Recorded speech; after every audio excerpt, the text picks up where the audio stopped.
मौन रहने का दंड मिलेगा।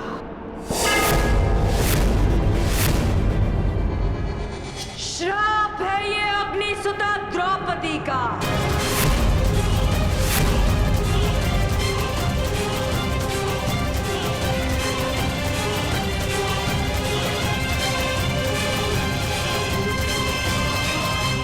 पांचाली, वहीं रुक जाइए महान पांडु पुत्रों। मैंने आपको क्षमा नहीं किया, अब आप सबका मुझ पर कोई अधिकार नहीं। वो अधिकार आप पहले ही हार चुके हैं और उसका प्रतीक है ये खुले हुए केश, जिन पर अब कभी चूड़ामणि नहीं सजेगी।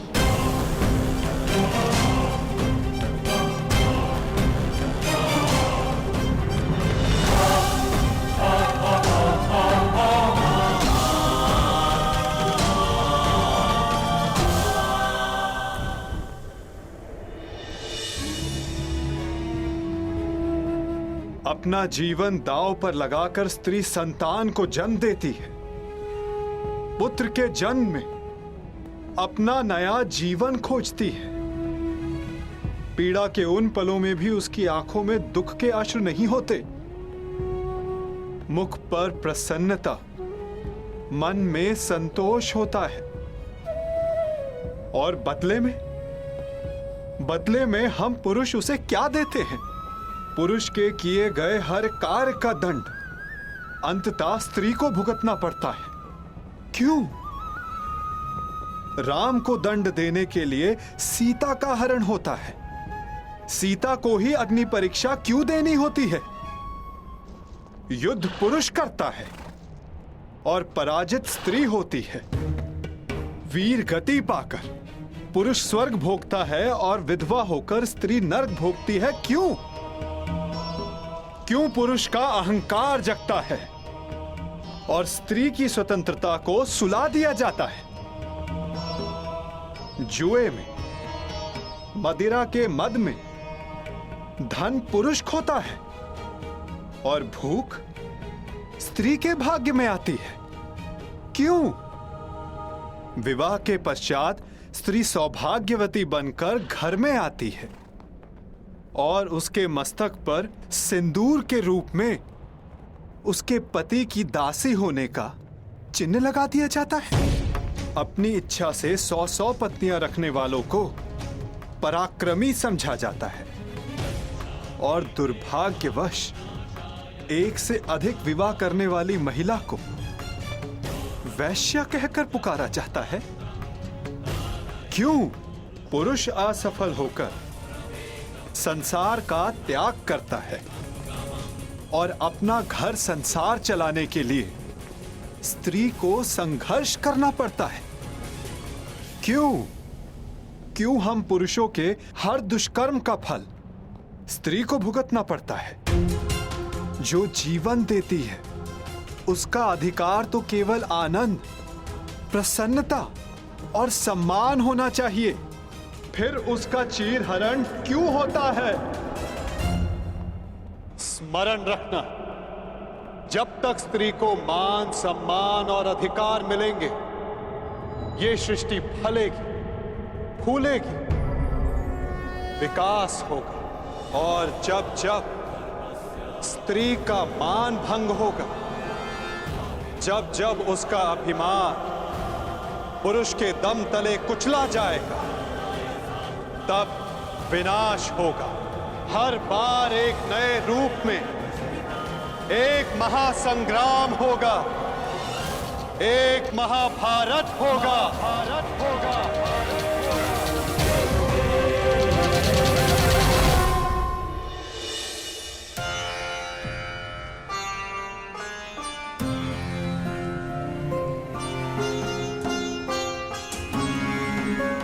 महाराज, आज संसार की सबसे अधिक लज्जित, सबसे अधिक दुखदायी सभा संपन्न हुई। अब आज्ञा दीजिए।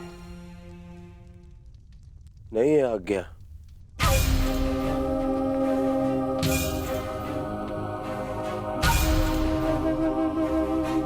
अब क्या शेष है?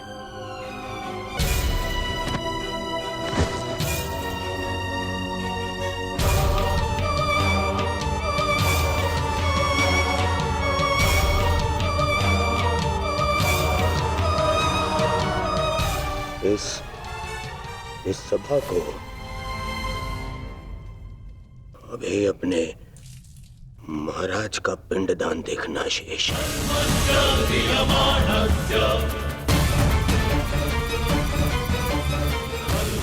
नारिकेलम समर्पयामि। ये क्या अनर्थ कर रहे हो दुर्योधन? अपने पिता का तर्पण कर रहे हो मेरे जीते जी। हाँ, आपका पिंडदान कर रहा हूं।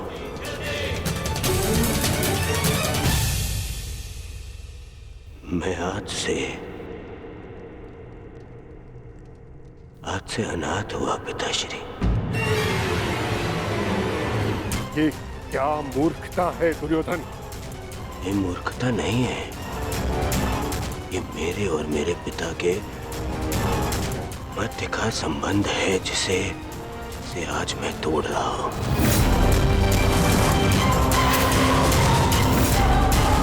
और आप इस संबंध से जुड़े हुए नहीं हैं, इसीलिए मौन रहिए पितामह। क्योंकि आज जो मेरे साथ हुआ उससे यही प्रतीत होता है कि मैं पिता विहीन हूं। एक पिता अपने संतान के लिए जीता है।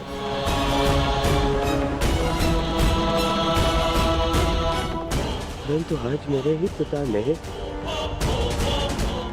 मेरे ही साथ इतना बड़ा अन्याय कर दिया।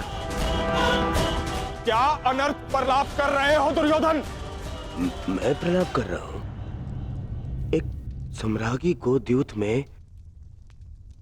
दासी बना लेने पर इस सभा में सभी ने बहुत बड़ा चढ़ाकर कहा।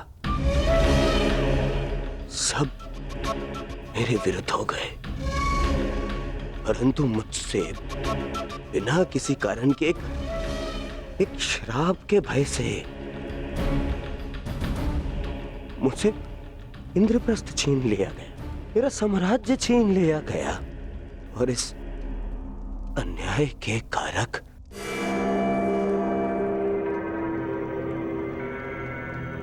आप हैं पिता महाराज। पहले पितामह के कारण हस्तिनापुर का विभाजन होने दिया आपने, और आज एक श्राप के भय से मेरा जीता हुआ साम्राज्य छीन लिया। महामंत्री, वेदों के ज्ञाता, महाज्ञानी, मंत्र पढ़े। मैं आज अभी इसी क्षण अपने पिता का श्राद्ध करूंगा।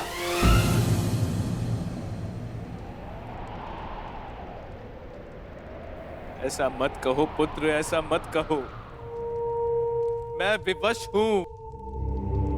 मैं पांडवों का राज्य उन्हें लौटा चुका हूं पुत्र, परंतु ये श्राद्ध मैं सहन नहीं कर सकता पुत्र, सहन नहीं कर सकता। अब तुम्हारे त्राण के लिए मैं क्या करूं? आपके पुत्र को इस त्राण से बचाने के लिए और जीते जी आपको श्राद्ध से बचाने के लिए मेरे पास एक उपाय है महाराज।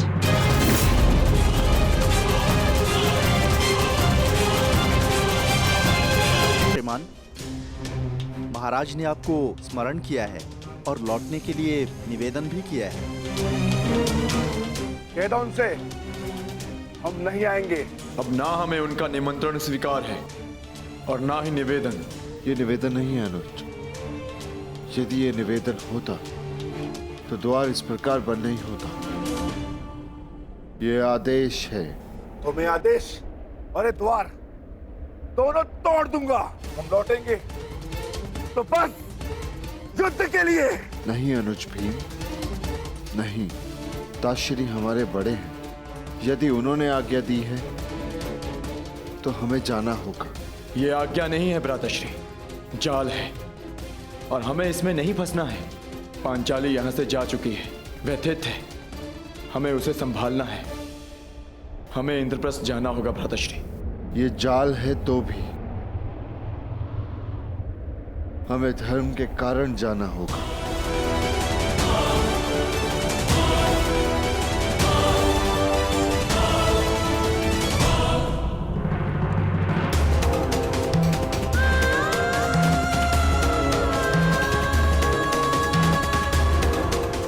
पुत्री, रुक जाओ।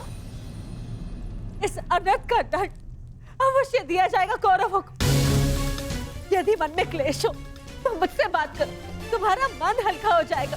परंतु इस तरह स्वयं को मत जलाओ।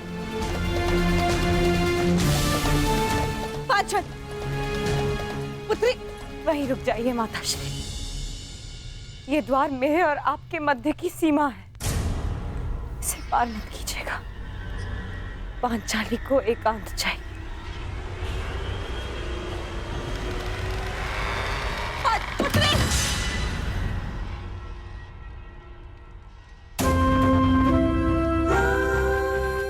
लीजिए ज्येष्ठ आपका आदेश ना मानने वाली दासी।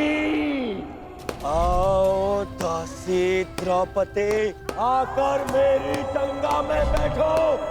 आओ। वस्त्र हरण करो इस दासी का, जो हर 2 महीने में अपना पति बदले, जो स्त्री 5-5 के साथ शयन करे, उसे क्या कहा जाता है? बताओ कर्ण। शब्दकोश में 5-5 पुरुषों के साथ में संसर्ग करने वाली स्त्री को क्या कहते हैं? बोलो।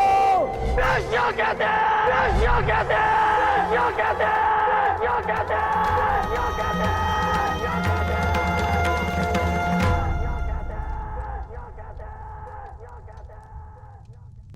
सैनिक, दरवाजा तोड़ दो। पांचाली, ये द्वार द्रौपदी के मन का है बुआ। ये यातना से नहीं खुलेगा, ना ही बल से टूटेगा।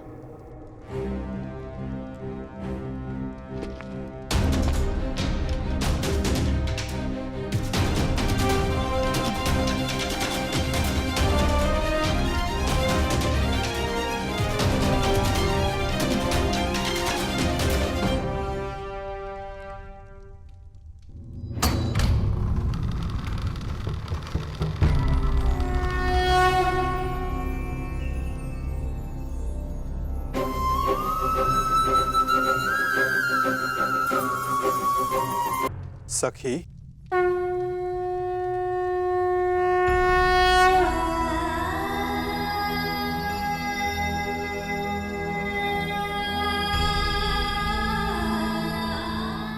चले जाइए सखा, भीतर मत आइएगा।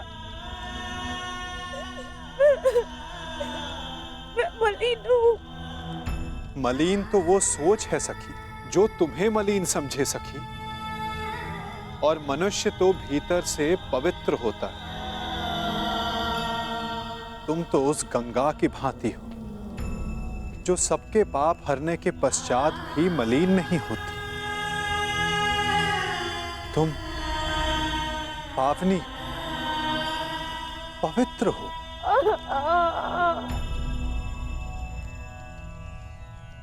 चले जाइए केशव। मेरे संताप का ताप बहुत तीव्र है। कदाचित मेरे सखा को भी क्षमा न करे। सखा हूं तुम्हारा, तुम्हारे सुख दुख हानि लाभ में बराबर का भागीदार हूं मैं। तुम्हारे सुख में आनंद किया और आज अपने हिस्से की पीड़ा तुमसे लेने आया हूं, तो अपने भागीदार को उसका अधिकार नहीं दोगी सखी?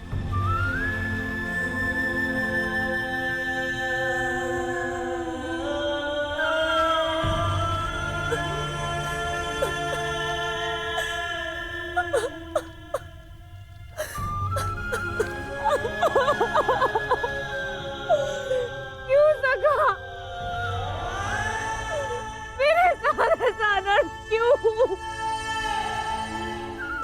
नियति ने मुझे ये सम्मान के लिए क्यों चुना? सखा क्यों?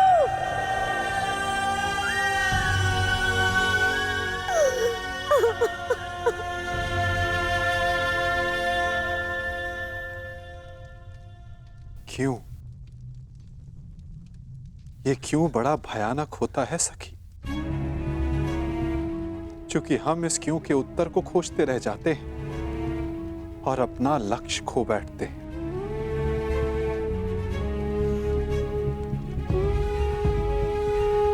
वो बालक जिसने जन्म लेते ही अपने माता पिता को खो दिया,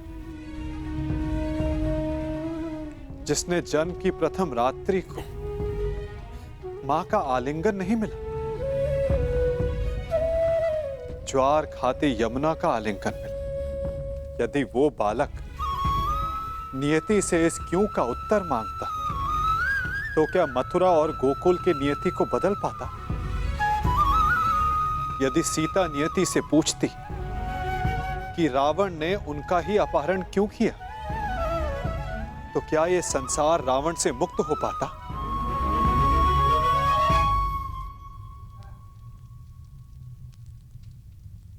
जो कल बीत गया सखी, यदि उसका दुख वर्तमान में मनाओगी तो अपने भविष्य को खो बैठोगी।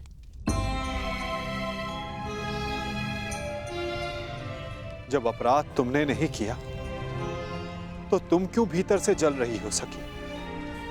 उन्हें जलने दो जिन्होंने ये पाप किया है। तो मार्ग बताइए सखा,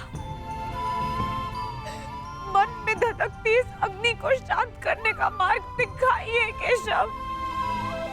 क्षमा कर दो, क्षमा कर दो सखी। मन में प्रतिशोध नहीं, न्याय का विश्वास जगाओ। जब तक मन में प्रतिशोध रहे तब तक न्याय को आने का मार्ग नहीं मिलेगा सखी। क्या प्रतिशोध लेना न्याय नहीं है सखा? नहीं सखी, यदि प्रतिशोध लो तो केवल तुम्हारे भीतर की अग्नि शांत होगी, और यदि न्याय के लिए संघर्ष की अग्नि जलाओगी तो दुर्योधन जैसे हर पापी की सोच को भस्म कर पाओगी। तो बोलो सखी, प्रतिशोध लेना है या न्याय स्वीकार है? में जीवन नहीं होता, ना लौह में ना ही माटी में, परंतु पाषाण पर जब चोट पहुंचाई जाती है तो उसमें चिंगारी उत्पन्न होती। लौह से लौह टकराता है तो ताप उत्पन्न हो जाता है, और माटी को भी जब रौंदा जाता है तब वो भी अपना रंग बदल लेती है। जब निर्जीव वस्तुएं भी सीमा से अधिक चोट पहुंचाने पर प्रतिक्रिया देती है तो एक जीवंत मनुष्य क्यों नहीं देगा? स्मरण है ना, प्रत्येक क्रिया की प्रतिक्रिया होती है। यदि फूल बोएंगे तो सुगंध मिलेगी, और यदि कांटे बोएंगे तो केवल पीड़ा। और यदि आघात समय पर किया जाए, इतिहास पर किया जाए, तो प्रतिक्रिया स्वरूप इतिहास बदल जाया करता है। इसीलिए सोच समझकर कार्य करना चाहिए। चूंकि कभी कभी प्रतिक्रिया